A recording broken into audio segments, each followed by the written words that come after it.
দেখানো বলছে an article is sold at a certain price. If it is sold at 33.13% of this price, there is a loss of 33.13%.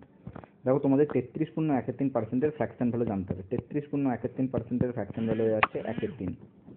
এবার 1/3-কে আমি 100/300 লিখতে পারি কি পারি না?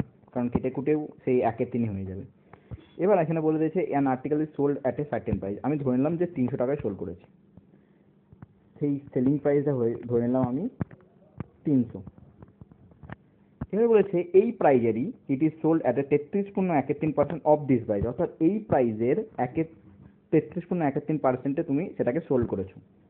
মানে এই প্রাইজের 33.13 মানে কি 1/3 দিয়ে গুণ করে দিলাম, তো এখন সেটাকে বিক্রি করছো তুমি 100 টাকায়।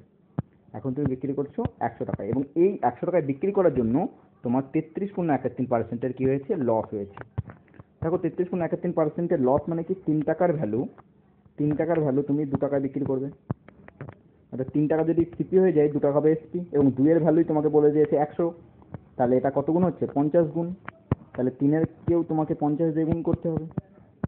তাহলে এসপি কত হয়ে আছে, এই সিপি কত হয়ে আছে, ক্রয় মূল্য কত হয়ে আছে? 150 টাকা।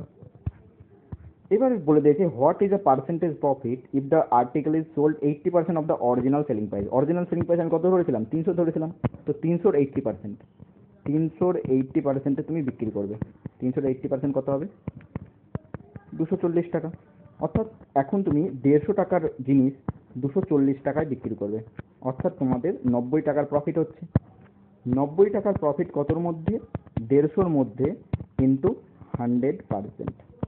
দেখো 0 সঙ্গে 0 কাটা, 5 দুগুণে 10, 5 3 15, 3 30 90, 30-কে 2 দিয়ে গুণ করলে কত হয়ে যাবে? 60। তো 60% প্রফিট সে করবে। অপশন নাম্বার 3 হবে একেবারে সঠিক উত্তর।